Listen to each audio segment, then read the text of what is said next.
आदाब नाजरीन, कश्मीर एक्सप्रेस में आपका इस्तकबाल है। मैं हूं सैयद अब्बास मेहदी। पेश करेंगे रियासत के तीनों खित्तों की तमाम अहम खबरें, लेकिन सबसे पहले नजर सुर्खियों पर। आर्मी चीफ बिपिन रावत ने दिल्ली में जम्मू कश्मीर से आए तलबा से की मुलाकात, अमन बहाल करने की कोशिशों के लिए दी हिदायतें।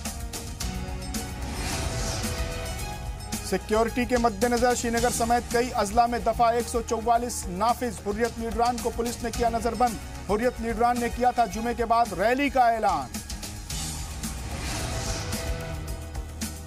पत्थरबाजी में शामिल 176 नौजवानों की एफआईआर ली गई वापस। गांदरबल में एसएसपी ने किया ऐलान। सीएम मुफ्ती ने किया था 4,500 नौजवानों की माफी का ऐलान। लाल चौक पर तिरंगा फहराने वाले शिवसेना के रियासती सदर को मिला धमकी भरा खत। खत में उन्हें और उनके घर वालों को जान से मारने की धमकी। फारूक अब्दुल्ला के बयान। और एनजीटी के खिलाफ वीएचपी और बजरंग दल ने किया एहतजाज। अमरनाथ यात्रा को लेकर दिए गए हुक्म के बाद एहतजाज। मरकज से किया एनजीटी को तहलील करने का मुतालबा।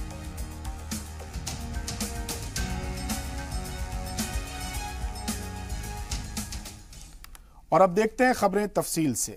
वजीर आला महबूबा मुफ्ती के छोटे भाई तसद्दुक हुसैन मुफ्ती ने सीएम के ग्रीवांस सेल के कोऑर्डिनेटर ओहदे से इस्तीफा दे दिया है। उनके इस्तीफा देने की वजह का पता नहीं चल पा रहा है। तसद्दुक मुफ्ती अपने वालिद साबिक वजीर आला मुफ्ती मोहम्मद सईद के इंतकाल के बाद जम्मू कश्मीर की सियासत में एक्टिव हुए। इससे पहले वो मुंबई में रहते थे।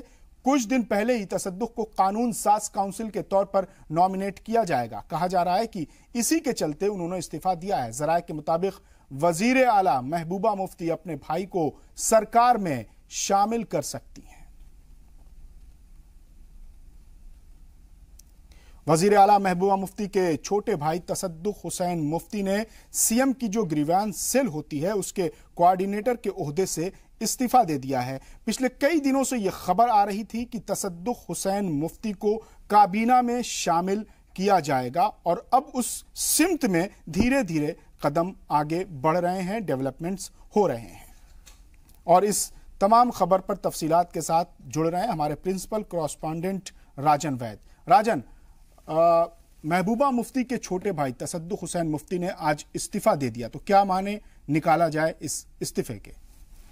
जी अब्बास, मैं आपको बता दूं, ये साफ हो गया कि अब जो छोटी जिम्मेवारी थी उनके ऊपर उसको वापस लेके अब बड़ी जिम्मेवारी उनको दी जा सकती है। जिस तरह से हमने पहले भी दिखाया कि ऐसे कयास लगाए गए हैं कि इनको जो है कैबिनेट में भी शामिल किया जा सकता है या इनको एमएलसी जो है बनाया जा सकता है। जिस तरह से पिछले दिनों में विक्रमादित्य जो पीडीपी के एमएलसी थे उन्होंने इस्तीफा दे दिया था, तो उसके बाद ये बातें निकल के आई थी कि जो इनके भाई हैं जो मुफ्ती हैं, तो इनको ये जो है ये असाइनमेंट मिल सकता है नया। नहीं तो क्या अभी उनका काबीना में जो शामिल होना अभी पूरी तरह से यकीनी नहीं है? इस पे भी पसुपेश बना हुआ है क्या? जी बिल्कुल, अभी यकीनी नहीं है, क्योंकि अभी जिस तरह से आज इन्होंने अपना रेजिग्नेशन दिया है तो उससे ये साफ है कि इनको अब ज्यादा बड़ी जिम्मेवारी तो मिलेगी, क्योंकि पार्टी में ये एक्टिव होना चाहते हैं। एक्टिव जो पॉलिटिक्स है उसमें आना चाहते हैं। वो तभी आ सकते हैं जब इनको लेजिस्लेटिव काउंसिल में जो है मेंबरशिप मिल जाएगी, तो जिसके बाद ये एक्टिव पॉलिटिक्स में आएंगे और पार्टी का भी जो कामकाज देखेंगे। तो कहीं ना कहीं ये महबूबा मुफ्ती की ये कोशिश है कि किसी तरह तसद्दुक मुफ्ती को भी एक्टिव पॉलिटिक्स में लाया जाए, ताकि वो भी जो है जो असेंबली का कामकाज है वो देख सके किस तरह। राजन, महबूबा मुफ्ती का जो ये फैसला है और जिस तरह से उन्होंने आज ग्रीवांस सेल से उनके भाई ने इस्तीफा दिया है, तो इसको लेकर पीडीपी में कोई इख्तिलाफ नहीं हुआ कि वो अपने भाई को आगे बढ़ा रही हैं? दूसरे और भी लीडरान पीडीपी में मौजूद हैं, तो इस पर कोई इख्तिलाफ नहीं है? जी आवाज गदी आवाज में कुछ जो लीडरान हैं पीडीपी के, उनमें उनमें इस बात को लेके कुछ डिफरेंस हो सकता है, लेकिन जिस तरह से हमने पिछले दिनों में देखा कि जो महबूबा मुफ्ती हैं उनको सदर बनाया गया पार्टी का, तो कोई भी उनके सामने नहीं खड़ा हुआ। तो यही बात है कि महबूबा मुफ्ती जो है इस वक्त सदर भी हैं पार्टी की और चीफ मिनिस्टर भी हैं, तो उनके अगर किसी के मन में कोई गुस्सा होगा भी वो सामने नहीं जाहिर कर सकता है, क्योंकि उसको पता है कि अगर वो जाहिर करेगा तो सीधी कार्रवाई हो सकती है। तो कहीं ना कहीं जो डायनेस्टी रूल है वो पीडीपी के अंदर पहले से ही था, तो अब इसमें इजाफा देखने को मिलेगा, क्योंकि महबूबा मुफ्ती जिस तरह से इनको लेके आएंगी अब जो एक्टिव पॉलिटिक्स में, तो उसमें देखना होगा कि ये किस तरह से अपने कामकाज को संभाल पाते हैं और किस दिशा की ओर ले जाते हैं पार्टी को। जी, काबीना में भी फेरबदल की कुछ खबरें आ रही हैं। ये भी खबरें आ रही थी कि किसी एक और वजीर को काबीना में शामिल किया जाएगा और किसी एक वजीर की छुट्टी की जाएगी। तो क्या उन लोगों के नाम सामने आ चुके हैं, वाजे हो चुके हैं? जी अब्बास, ये भी जराये के हवाले से खबरें हैं, बहुत सारी खबरें हैं। ऐसी भी खबरें हैं कि इनको जो है अब जो सेहत का महकमा है वो भी दिया जा सकता है, और दूसरी ओर ये खबर है कि इनको अभी एमएलसी बनाया जाएगा और ये जो है लेजिस्लेटिव काउंसिल का कामकाज देखेंगे। नहीं, जो एक और वजीर के शामिल होने की बातें आ रही हैं सामने, जो खबरें आ रही हैं, वो कौन सा चेहरा होगा, कौन सा नाम होगा जिसको काबीना में कैबिनेट में शामिल किया जाएगा? और एक वजीर की छुट्टी की बात आ रही है, तो वो जो जिस वजीर की छुट्टी होगी। जी, हमने जिस तरह से पहले भी बताया है कि जिस तरह से महबूबा मुफ्ती जो है महकमा जो सेहत का है बीजेपी के पास, उससे खुश नहीं है जिस तरह से कामकाज हुआ है। और जम्मू में, कश्मीर में जो है अस्पतालों के जो उनके हालात हैं, तो उससे भी वो नाखुश हैं महबूबा मुफ्ती। तो कहीं ना कहीं पहले जराये से ये भी बातें सामने खुल के आई थी कि महबूबा मुफ्ती ने मरकजी हुकूमत से भी इसकी शिकायत की है। अब देखना होगा कि क्या। तो एक आखिरी सवाल राजन, ये जो महबूबा मुफ्ती की नाखुशी का आप इत्तला दे रहे हैं, ये क्या अपने जो इत्तेहाद है बीजेपी से, पीडीपी बीजेपी इत्तेहाद, इसमें नाखुशी है या उनको अपने ही पार्टी के जो वुज़रा हैं उनसे उनके इख्तिलाफ है? ये देखिए, बीजेपी और पीडीपी के जो लीडरान में जो आपसी रंजिश है ये किसी से छुपी नहीं है। दबी आवाज में सब ये जानते हैं कि जो एजेंडा ऑफ अलायंस के ऊपर ही ये जो हुकूमत टिकी हुई है। नहीं तो इनके पास जो इनकी आइडियोलॉजी है वो बिल्कुल अलग है। जिस तरह से पहले भी लोग सभी लीडरान ने ये कहा है कि चाहे बीजेपी के हों चाहे पीडीपी के, ये नॉर्थ पोल और साउथ पोल का मेल है और ये एजेंडा ऑफ अलायंस पे ही है। तो इस तरह से कोऑर्डिनेशन कमेटी बनाने की इनको जरूरत पड़ी, जिस तरह से जिसमें पीडीपी के भी लीडरान है और बीजेपी के भी हैं, उससे साफ है जो भी इनमें रंजिशें हैं वो। चलिए, बहुत बहुत शुक्रिया राजन, हमसे बात करने के लिए, हमसे जुड़ने के लिए। और अब रुख करते हैं अगली खबर का। श्रीनगर और अनंतनाग जिले के कई हिस्सों में जेआरएल की रैली और एलानिया एहतजाज को रोकने के लिए पाबंदी आयद की गई है। आपको बता दें कि हुर्रियत लीडरान सैयद अली शाह गिलानी, यासीन मलिक और मीरवाइस उमर फारूक ने जनूबी कश्मीर के अनंतनाग में जुमे के बाद रैली का मुतालबा किया था। इंतजामिया ने सिक्योरिटी लिहाज से हुर्रियत लीडरान को नजरबंद कर दिया था। साथ ही अनंतनाग में दफा 144 लगा दी है। वहीं श्रीनगर के 6 पुलिस थाने रैनवाड़ी, नौहट्टा, इमारगंज, सफाकदल के साथ माइसुमा और करल खुर्द में दफा 144 लगा दी है। सिक्योरिटी को मद्देनजर रखते हुए बनिहाल रेल सर्विस को बंद कर दिया है। हुर्रियत लीडरान दीगर रियासतों की जेलों में बंद रियासत के कैदियों को लेकर और आर्मी के मिलिटेंटों के खिलाफ चलाए जा रहे सर्च ऑपरेशन को लेकर इस रैली का एहतमाम करना चाहते थे। हुकूमत बड़े बुलंदबांग दावे कर रही है कि यहाँ पे जमहूरी कदरों और जमहूरी असूलों की जो है पासदारी की जाती है, लेकिन आप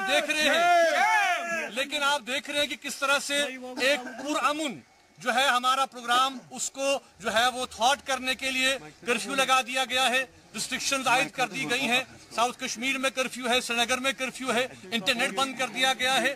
अगर ये लोग किस चीज से खाइफ हैं, अगर ये दावा करते हैं कि ये जमहूरियत में यकीन रखते हैं, जमहूरी कदरों में यकीन रखते हैं, क्या हमारे का ये हक नहीं है कि हम पुरअमन तौर अपनी बात कह सकें? और अनंतनाग में हुर्रियत की जानिब से अनंतनाग चलो की कॉल को पुलिस ने पूरी तरह से नाकाम कर दिया। तमाम इलाकों में पुलिस और सीआरपीएफ की तैनाती ने इस कॉल को नाकाम किया। अनंतनाग के हर इलाके को सील करके किसी भी गाड़ी के आने जाने पर पूरी तरह से रोक लगा दी। वाज़ेह रहे कि इस कॉल को नाकाम बनाने के लिए सीआरपीएफ ने ड्रोन कैमरे का भी इस्तेमाल किया था।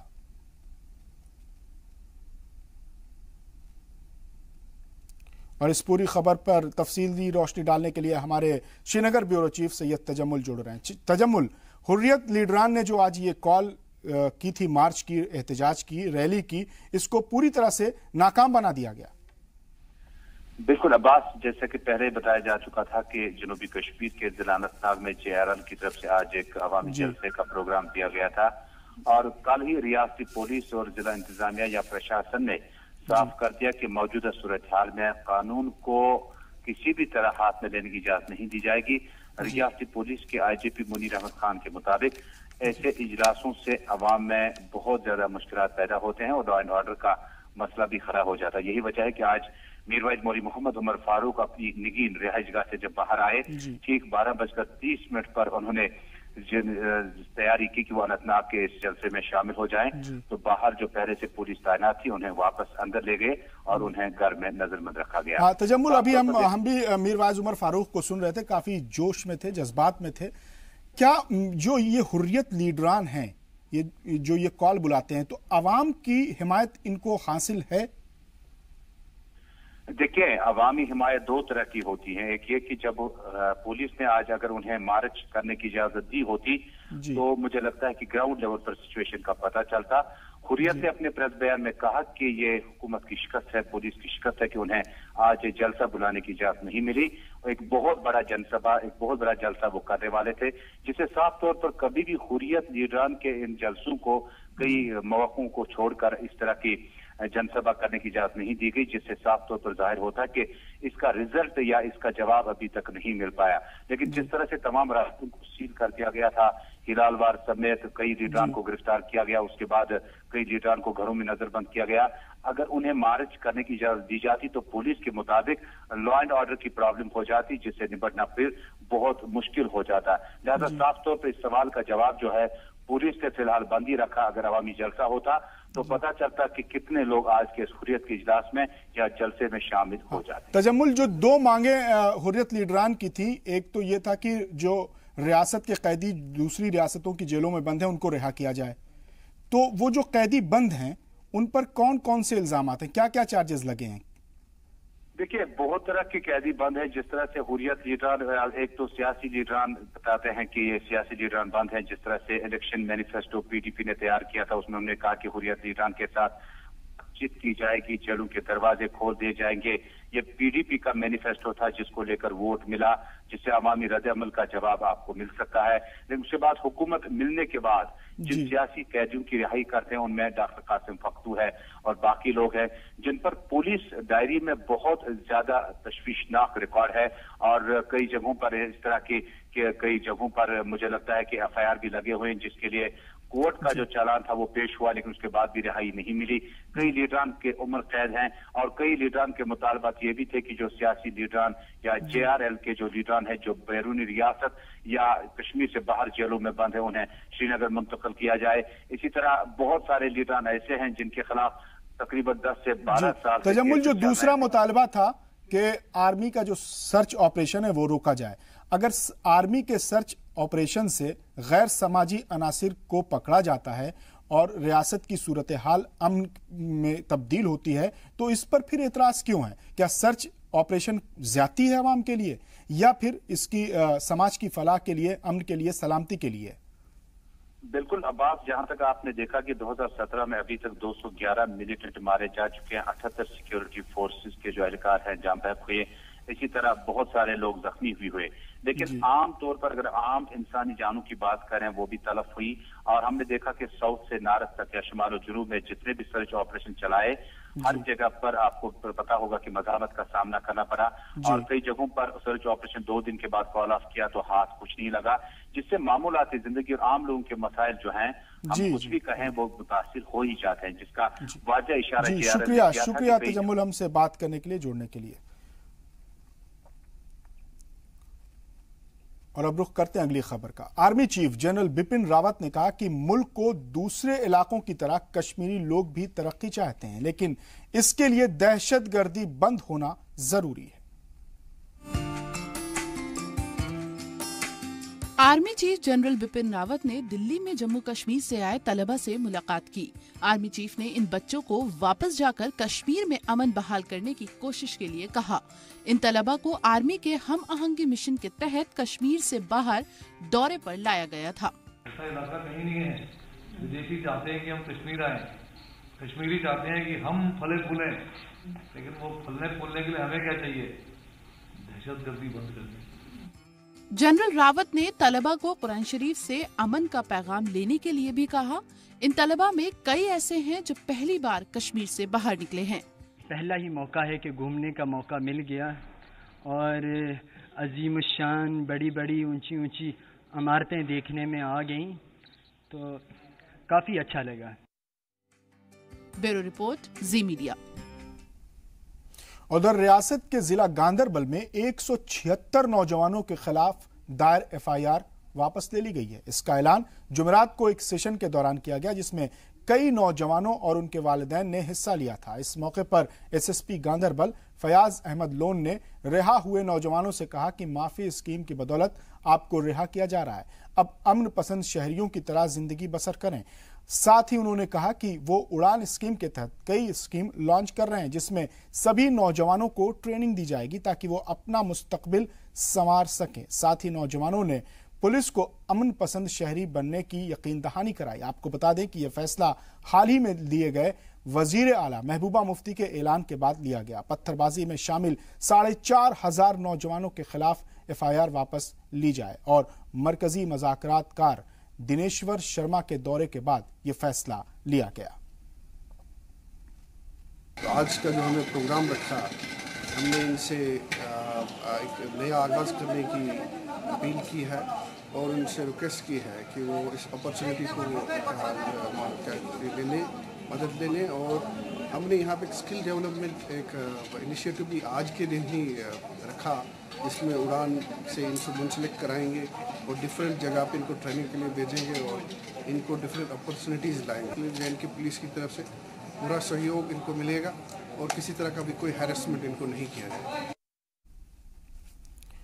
और नेशनल ग्रीन ट्रिब्यूनल यानी एनजीटी ने माहौलियात को लेकर अमरनाथ यात्रा मामले पर जो फैसले लिए हैं, उनमें से कुछ फैसलों के खिलाफ जम्मू में एहतजाज शुरू हो गया है। इस मामले में बजरंग दल कारकुनान ने एहतजाज कर एनजीटी का पुतला फूंका और नारेबाजी करते हुए फैसलों की सख्त मजम्मत की। उन्होंने इसे हिंदुओं के यकीन के साथ खिलवाड़ करार दिया। उधर कांग्रेस ने भी इस सिलसिले में एनजीटी और सरकार के खिलाफ एहतजाज किया। आपको बता दें कि कुछ दिन पहले एनजीटी ने अमरनाथ यात्रा के दौरान नारे लगाने, मंत्र पढ़ने और प्रसाद ले जाने पर रोक लगाने का फैसला लिया था। बाद में एनजीटी ने कुछ बातों पर अपनी सफाई भी दी थी।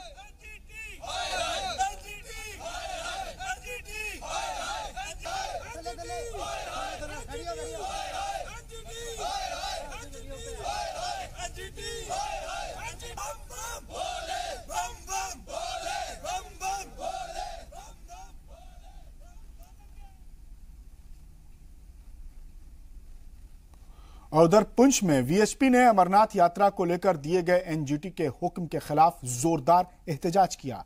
वाज़ेह हो कि पुंछ के मेन बाजार में बड़ी तादाद में वीएचपी के कारकुनान जमा हुए। उन्होंने विश्व हिंदू परिषद के सूबाई वजीर नीशू गुप्ता की सदारत में एनजीटी के खिलाफ नारेबाजी और एहतजाज किया। इस दौरान एहतजाजियों की सदारत करते हुए नीशू गुप्ता ने एनजीटी को लेकर कहा कि एनजीटी को हमारे मजहबी मामलात में दखलंदाजी करने की कोई जरूरत नहीं है और इसे हम कतई बर्दाश्त नहीं करेंगे। साथ ही एहतजाजियों ने मरकजी सरकार से एनजीटी को तहलील करने का मुतालबा किया, वरना यह भी कहा कि इसके खिलाफ नताइज अच्छे नहीं होंगे।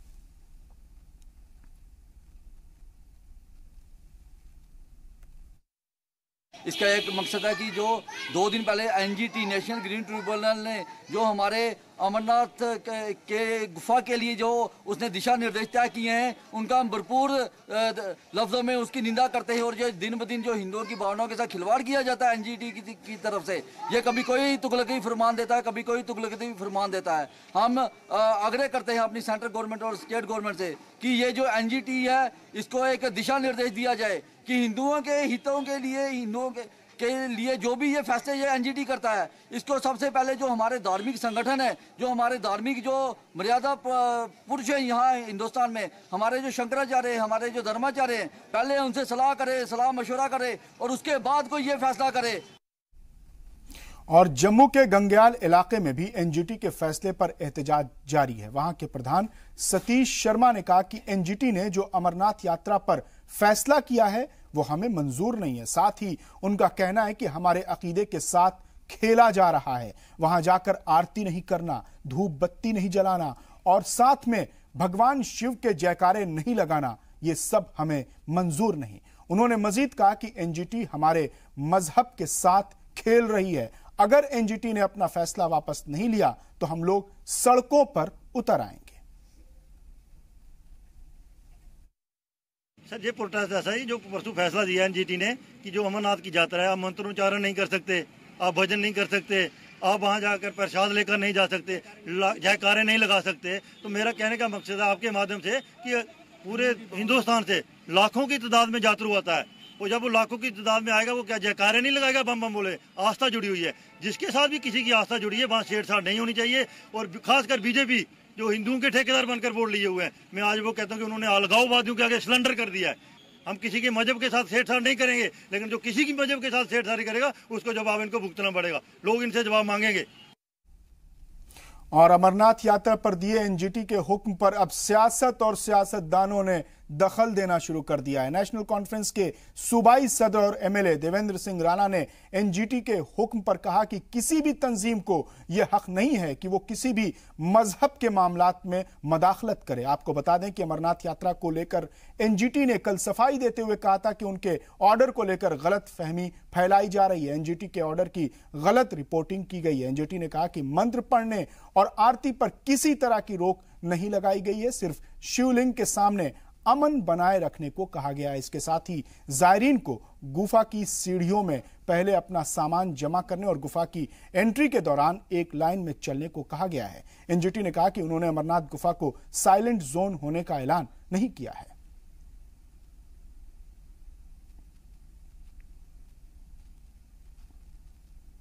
आज उन्होंने इस बात का खुलासा किया कि बंदिश जो है वो यात्रा के रूट पे नहीं है, लेकिन अंदर मंदिर के अंदर गुफा के अंदर नारा नहीं लग सकता शिवलिंग के सामने। हमारा ये मानना है कि भारत एक धर्मनिरपेक्ष देश है। इसमें हर इंसान को, हर शख्स को इस बात की इजाज़त होनी चाहिए कि वो अपने मज़हब को अपने मजहबी तौर तरीके के साथ मनाए, और कोई भी किसी भी अदारे को ये हक हासिल नहीं है कि वो किसी के भी मजहबी मामलात में मुदाखलत करे। एनजीटी ने जिस तरह से ये ऐलान किया था कि जो जयकारे हैं, आरती हैं, वो अमरनाथ गुफा में न लगाया जाए माहौलियात को आलूदगी से बचाने के लिए, ये पहला वर्जन आया था। उसके बाद फिर एनजीटी की तरफ से सफाई आई थी कि उसके इस ऐलान को तोड़ मरोड़ कर पेश किया गया है, ऐसा कुछ भी नहीं कहा गया है। एनजीटी के इस ऐलान के फौरन बाद सियासत तेज हो गई, एहतजाज तेज हो गए थे। और यहां वक्त हो गया एक और मुख्तसर से वक्फे का, लेकिन वक्फे के बाद भी कश्मीर एक्सप्रेस जारी रहेगा।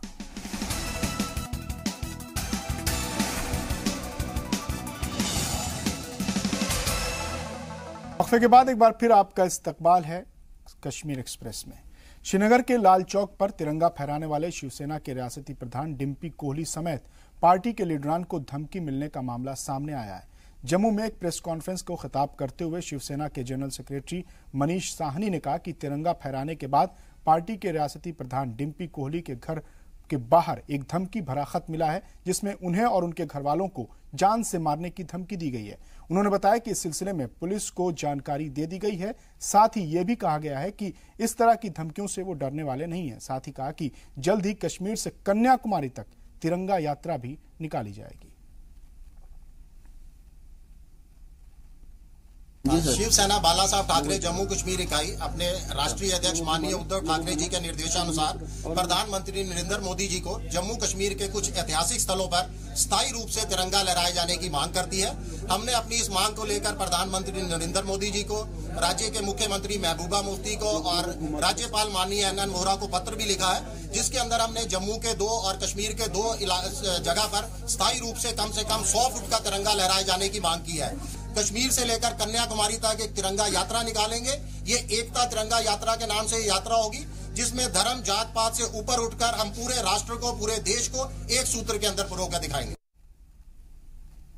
और श्रीनगर के लाल चौक पर तिरंगा फहराने वाले शिवसेना के रियासती प्रधान डिम्पी कोहली समेत पार्टी के लीडरान को धमकी मिलने के बाद हमारे प्रिंसिपल कॉरेस्पॉन्डेंट ने शिवसेना के रियासती जनरल सेक्रेटरी मनीष साहनी से खास बातचीत की।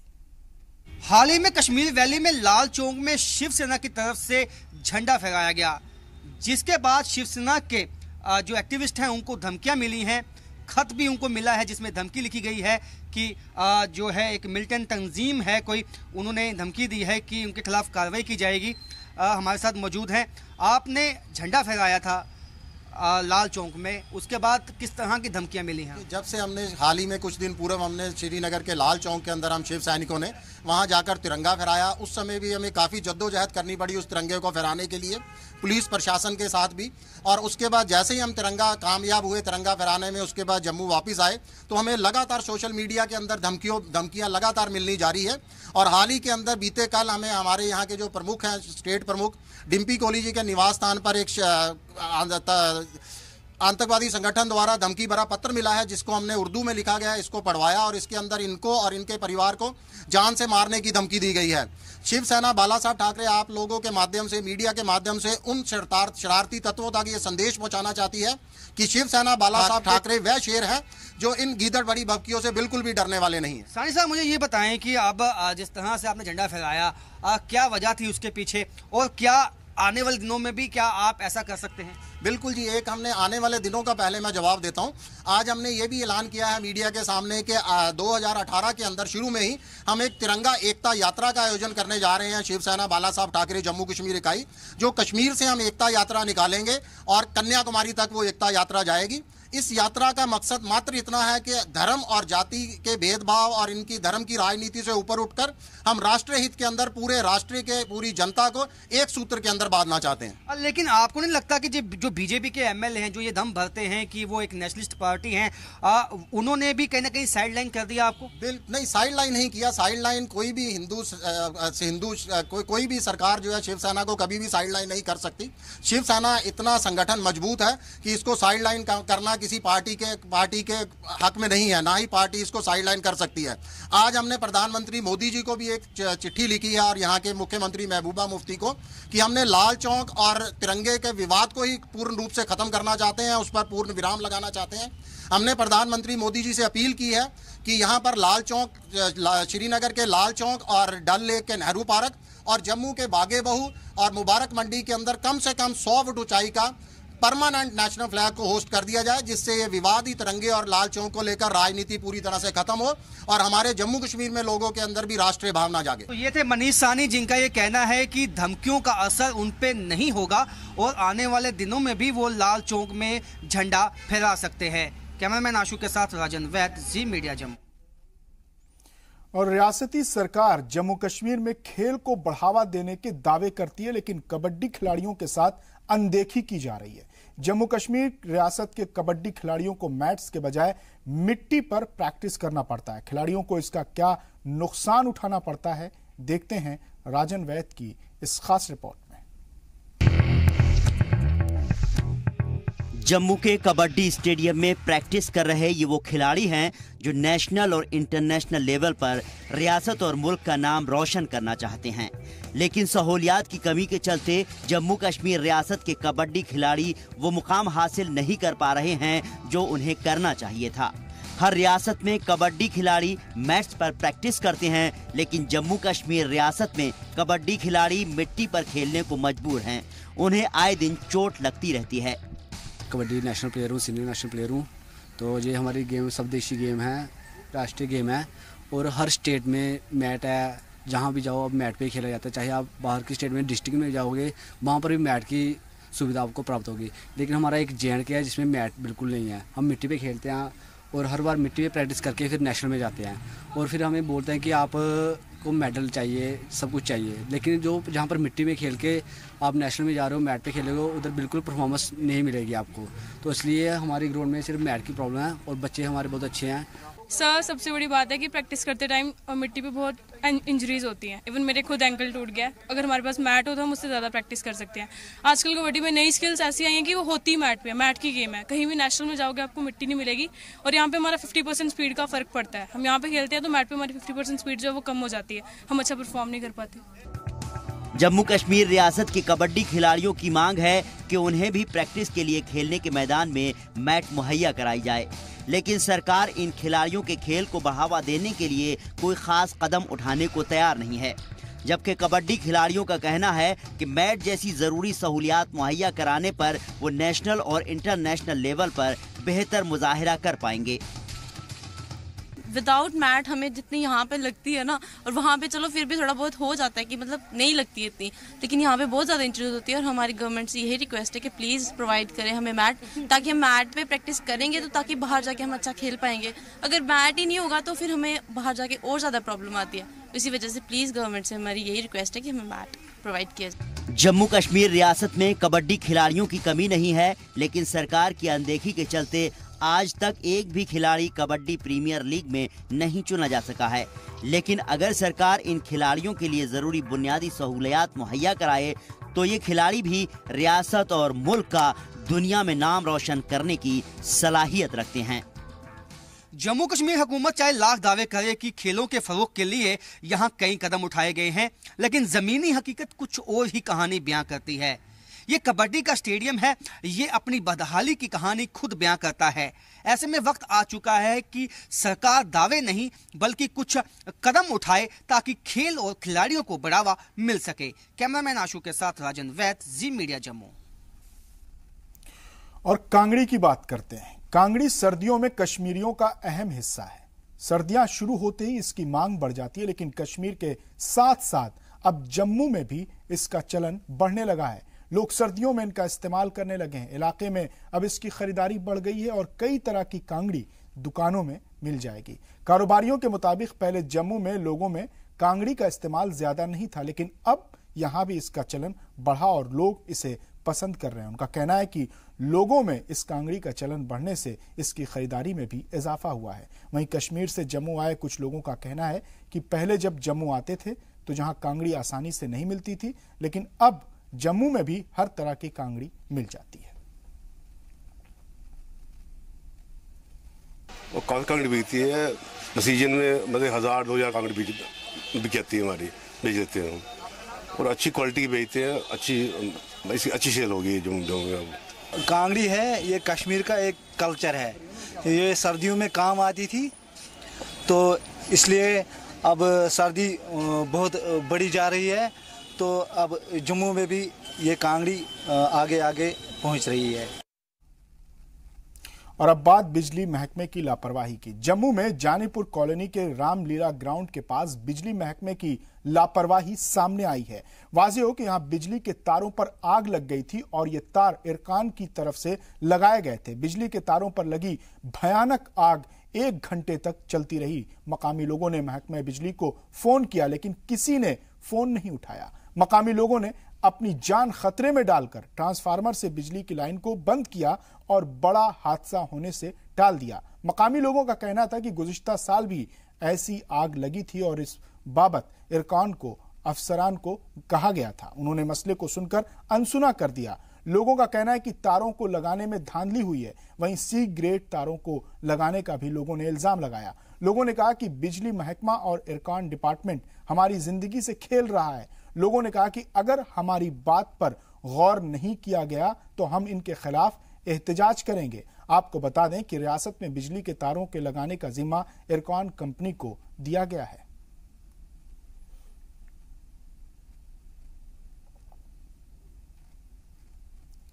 और जम्मू यूनिवर्सिटी इंतजामिया ने किश्तवाड़ कैंपस में एमएससी कोर्स की फीस बढ़ा दी है, जिसे लेकर किश्तवाड़ कैंपस में तलबा कई दिनों से एहतजाज कर रहे हैं। उन्हें अखिल भारतीय विद्यार्थी परिषद यानी एबीवीपी से भी हिमायत मिल रही है, जिसके चलते एबीवीपी कारकुनान ने यूनिवर्सिटी के बाहर जोरदार एहतजाज किया। यूनिवर्सिटी इंतजामिया का पुतला जलाकर जमकर नारेबाजी की। उनका कहना है कि बढ़ी हुई फीस देना तलबा के बस की बात नहीं है, लिहाजा बढ़ी हुई फीस को वापस लिया जाए।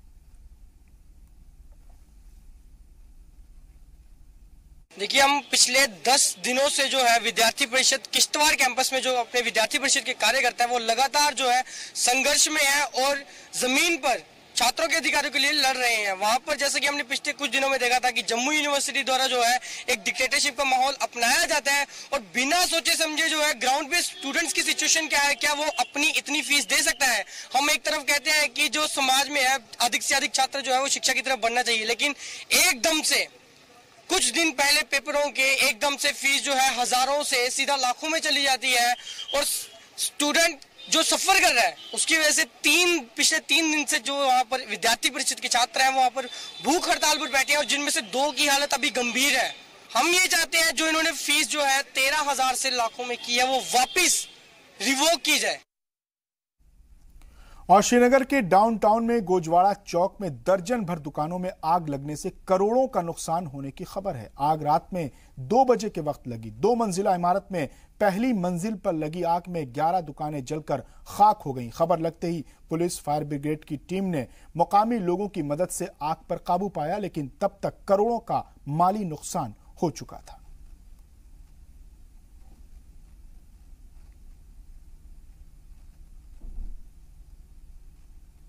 उत्तराल के भटनूर के डार इलाके के लोगों ने पीडीडी के खिलाफ पावर सप्लाई को लेकर एहतजाज किया। एहतजाजियों के मुताबिक पीडीडी इलाके में पावर की सप्लाई, ट्रांसफार्मर और बिजली के खंभे और तारों को लगाने में नाकाम रहा है। सभी एहतजाजियों ने पीडीडी के खिलाफ नारे भी लगाए। साथ ही लोगों ने इल्जाम लगाया कि बिजली के तार अखरोट और सेब के पेड़ों के ऊपर से गुजर रहे हैं, जिसकी वजह से उनकी जान को भी खतरा बना रहता है और पीडीडी अफसरान लोगों को बेहतर बिजली दिए बिना हर महीने बिल जारी कर देते हैं। उन्होंने आला अफसरान से अपील की कि उनकी परेशानियों को सुलझाया जाए ताकि मुस्तकबिल में उन्हें परेशानियों का सामना न करना पड़े।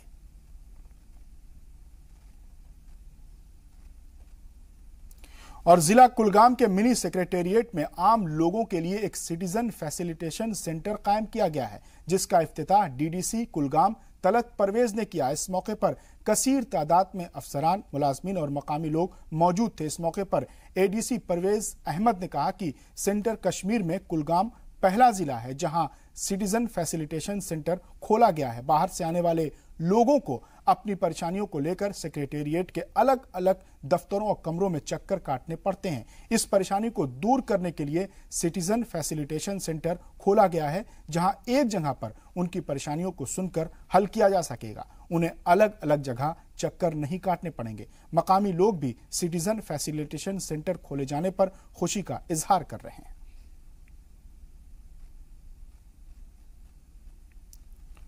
और पीरछू पुलवामा में डीडीसी गुलाम मोहम्मद डार ने जम्मू कश्मीर बैंक की नई बिल्डिंग और एटीएम का इफ्तिताह किया।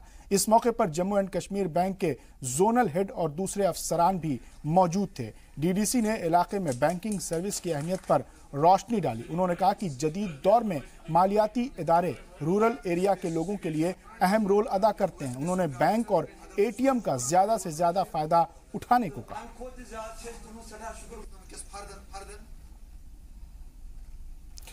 जम्मू और कश्मीर बैंक ने रियासत के सहाफियों के लिए एक नई लोन स्कीम शुरू की है। श्रीनगर में जेके बैंक की जानिब से मुनक्किद प्रोग्राम में इस स्कीम का इफ्तिताह किया गया। इस स्कीम का इफ्तिताह बैंक के सीईओ परवेज अहमद ने किया। इस स्कीम का फायदा रियासत के सभी एडिटर्स, रिपोर्टर्स को होगा। इस स्कीम के तहत कोई भी सहाफी कैमरा, लैपटॉप, टैबलेट और भी दीगर जरूरत के लिए लोन ले सकता है। इस लोन के तहत सहाफी को बैंक 50,000 से 3 लाख रुपए लोन दे सकती है और इसके लिए कोई प्री पेमेंट फीस भी नहीं देनी होगी। आपको बता दें कि सहाफियों के लिए यह पहली स्कीम है जो किसी बैंक की तरफ से दी गई हो। जम्मू और कश्मीर बैंक की जानिब से शुरू की गई स्कीम को लेकर हमारे नुमाइंदे सैयद तजम्मुल ने जेके बैंक के चेयरमैन परवेज अहमद से खास बातचीत की। तो सहाफत के लिए जो आज प्रोडक्ट मार्केट में आया, एक लंबे इंतजार के बाद सहाफियों को अब थोड़ी सी राहत मिली। जेके बैंक के चेयरमैन व CEO हमारे साथ मौजूद हैं। परे साहब बहुत बहुत शुक्रिया। Thank you. परे साहब, सबसे पहले बताइएगा कि ये जो जम्मू कश्मीर में सहाफत को जिस तरह से एक परवान चढ़ने का मौका मिलेगा, तो क्या सोच कर रणनीति बनाएगी? नहीं, ये तो जैसे मैंने अपने स्पीच में ये बताया है कि हमारा जो विजन और मिशन है जेके बैंक का, वो ये है कि यहाँ के हर कोई बिजनेस एक्टिविटी और इंडिविजुअल फाइनेंशियली एम्पावर हो जाना चाहिए। तो इस ऑब्जेक्टिव को, उस मिशन को पूरा करने के लिए हमें पूरे जितने भी सेक्शंस ऑफ द सोसाइटी हैं उनको कवर करना पड़ेगा। ये तो अभी तक हमने देखा है कि मीडिया, जिनका एक बहुत अहम रोल है और जो एक बहुत अच्छी सर्विस दे रहे हैं सोसाइटी को, उनके प्रॉब्लम्स को, उनके इशू को हाईलाइट कर रहे हैं, हमने अभी तक कोई कस्टमाइज्ड प्रोडक्ट उनके लिए नहीं बनाया है। और ये बहुत ज़रूरी है कि जो लोग रात दिन मेहनत करते हैं और जो लोगों की प्रॉब्लम्स को हाईलाइट करते हैं, उनके सॉल्यूशंस बता देते हैं, तो उनके लिए ये बहुत ज़रूरी है कि मतलब ऐसे लोगों के लिए एक ऐसा प्रोडक्ट किया जाए जो उनको सूट करे।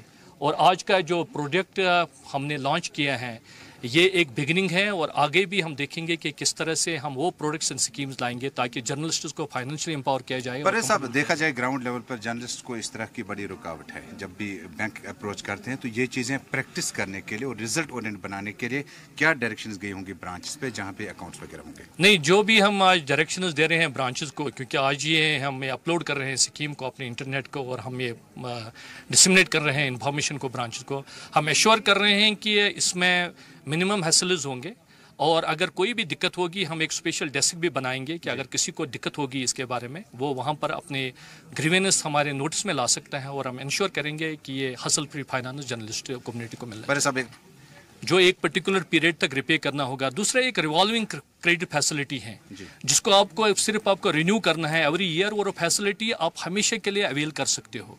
एक तो ये हमेशा होता है कि एक टर्म लोन जिसका हमेशा एक रिपेमेंट पीरियड डिटरमिनेट होता है 3 साल या 5 साल के बाद होता है, लेकिन इसमें जो एक रिवॉल्विंग क्रेडिट फैसिलिटी है वो हमेशा के लिए एक जर्नलिस्ट को रहेगा और कोई भी उसको चाहे पर्सनल यूज़ के लिए या प्रोफेशनल यूज़ के लिए ये पैसा यूज़ करना होगा, उसको फ्लेक्सिबिलिटी रहेगी। और एक्रेडिटेशन, नॉन एक्रेडिटेशन और बाकी मामला जो बाद में खड़े हो जाते हैं ब्रांचेस पे, आई एश्योर यू कि इसमें हम स्पेसिफिक इंस्ट्रक्शंस दे देंगे, क्योंकि मीडिया का जो एक रोल है particularly in building the reputation of this institution, हमारी एक रिस्पॉन्सिबिलिटी बनती है कि उनको इस स्कीम को अवेल करने के लिए, ये फाइनेंस अवेल करने की कोई दिक्कत नहीं होगी। बहुत बहुत शुक्रिया।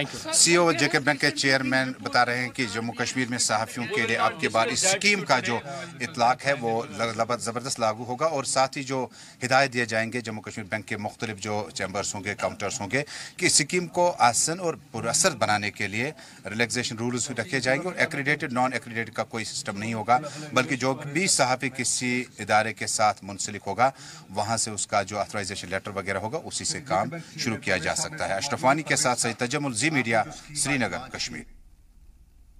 और यह वक्त हो गया एक और मुख्तसर से वक्फे का, लेकिन वक्फे के बाद भी कश्मीर एक्सप्रेस जारी रहेगा।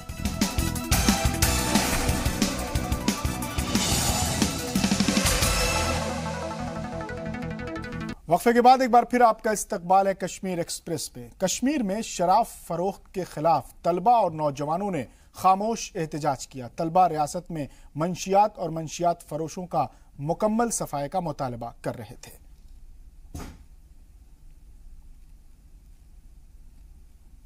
हमारा एक ग्रुप है सेफ श्रीनगर, हम काम कर रहे हैं ताकि यहाँ पे अल्कोहल जो बैन हो जाए। जब बिहार में बैन हो सकता है तो यहाँ पे क्यों नहीं हो सकता है? हमारा यूथ हमारा फ्यूचर है, हम नहीं चाहते वो ख़राब हो जाए और शराब के खानों में पड़े रहे।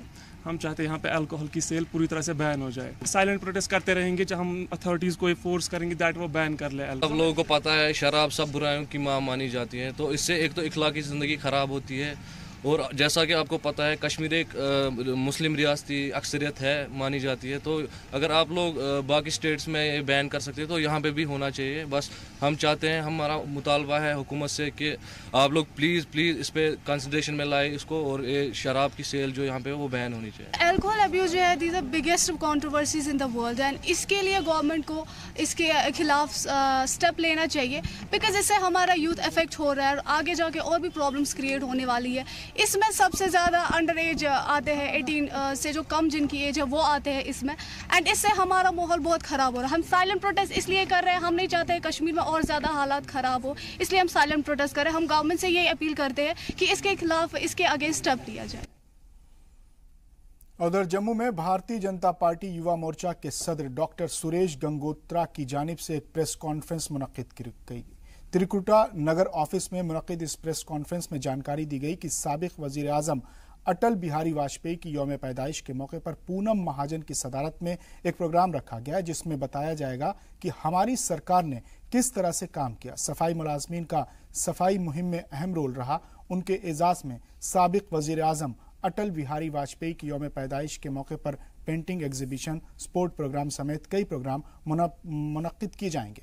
भारतीय जनता पार्टी युवा मोर्चा की जानिब से ये प्रोग्राम रियासती और जिला सतह पर मुनक्किद किए जाएंगे।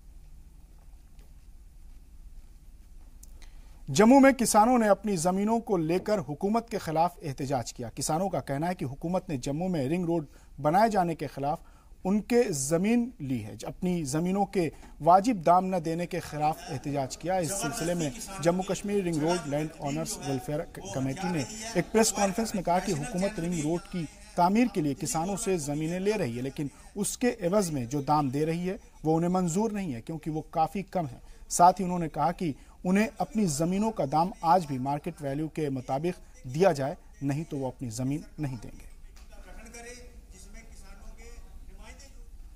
किश्तवाड़ में 52 BN CRPF की जानिब से एक फुटबॉल टूर्नामेंट का इनेकाद किया गया। इस टूर्नामेंट का इफ्ताह किश्तवाड़ के DC अंग्रेज सिंह राणा ने किया। इस मौके पर CRPF के CO PK चौधरी और दीगर आला अफसरान मौजूद रहे। वाज़ेह है कि टूर्नामेंट में 8 टीमों ने हिस्सा लिया और ये टूर्नामेंट 22 दिसंबर को खत्म होगा। एक मैच आगे बढ़ता रहेगा, इसमें इंटरेस्ट आती रहेगी।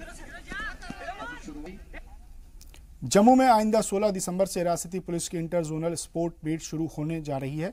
23 दिसंबर तक चलने वाले स्पोर्ट मीट में रियासती पुलिस की 6 जोन की टीमें हिस्सा लेंगी। चैंपियनशिप के दौरान ट्रैक एंड फील्ड इवेंट के साथ साथ hockey, football, volleyball, boxing, kabaddi, handball और शूटिंग के मुकाबले होंगे। इनमें 17 मुकाबले मर्दों के जबकि 12 गेम खवातीन के लिए होंगे। ये सारे मुकाबले Gulshan ground, DPL, science college, Hakku stadium और सुनजवा शूटिंग रेंज में मुनक्किद होंगे। मीडिया को स्पोर्ट मीट की इत्तला देते हुए additional DG arms police Arun Chaudhary ने बताया कि मीट का इफ्तिताह DGP SP वैद करेंगे।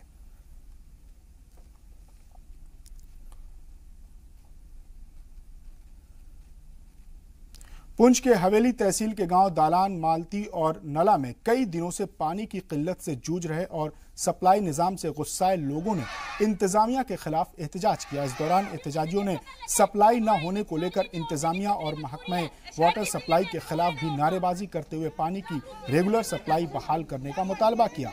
इस दौरान लोगों ने इंतजामिया और वाटर सप्लाई महकमे पर लापरवाही का इल्जाम लगाते हुए कहा कि हम सर्दी के मौसम में 4 से 5 किलोमीटर दूर से पानी लाने को मजबूर हैं, लेकिन इंतजामिया ने इस तरफ ध्यान देना जरूरी नहीं समझा, जिसके चलते लोगों को सड़क जाम करने जैसा कदम उठाना पड़ा। मौके पर वाटर सप्लाई महकमे के अफसरान और DSP हेडक्वार्टर शाहिद नईम ने मौके पर पहुंचकर लाइनमैन को बर्खास्त कर दिया और शाम तक पानी की सप्लाई बहाल करने की यकीन दहानी कराई।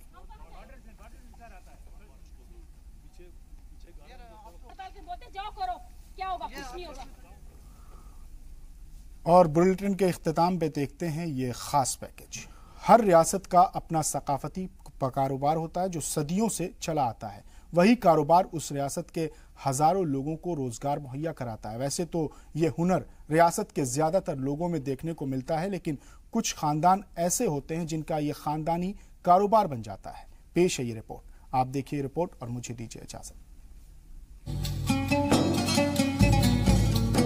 हर रियासत की अपनी अलग तहजीब और सकाफत, ज़बान, अदब और कल्चर होता है। एक अलग कल्चर होता है जो उसकी पहचान होती है। रहन सहन, खान पान हर रियासत को अलग बनाते हैं और दूसरी रियासत के लोगों को अपनी जानिब मुतासिर करते हैं। दुनिया की जन्नत कहे जाने वाली रियासत जम्मू कश्मीर, जिसकी सकाफत के चर्चे दुनिया के लिए मिसाल का मरकज है, जिसका अदब लोगों को अपनी जानिब मुतासिर करता है।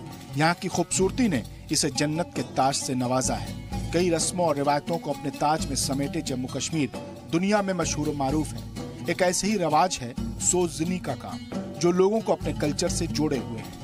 ये काम यहाँ की तहजीब और अदब की एक पहचान पेश करता है। ये काम कपड़ों पर सुई और धागों की मदद से किया जाता है। इसमें मेहनत भी बहुत लगती है। लेकिन अपनी सकाफत को बचाने और दुनिया में मिसाल बनने के लिए इतनी मेहनत तो बनती है। और कपड़े पर दिलकश कढ़ाई की जाती है और बाद में तैयार होते हैं इससे बैग, पर्दे, तकिए और दीगर सामान जो कश्मीर को एक अलग पहचान दिलाते हैं। ये काम इतना मशहूर और मारूफ है कि रियासत के दूर दराज के इलाकों में तो किए ही जाते हैं, साथ में श्रीनगर के ओल्ड सिटीज में भी ये काम जोरों शोर से होता है। लेकिन अफसोस कि ये कारोबार अब दूसरे कारोबारों की तरह भी दम तोड़ता नजर आ रहा है। रियासत को पहचान दिलाने के बावजूद ये काम करने वाले लोग अब खुश नजर नहीं आते।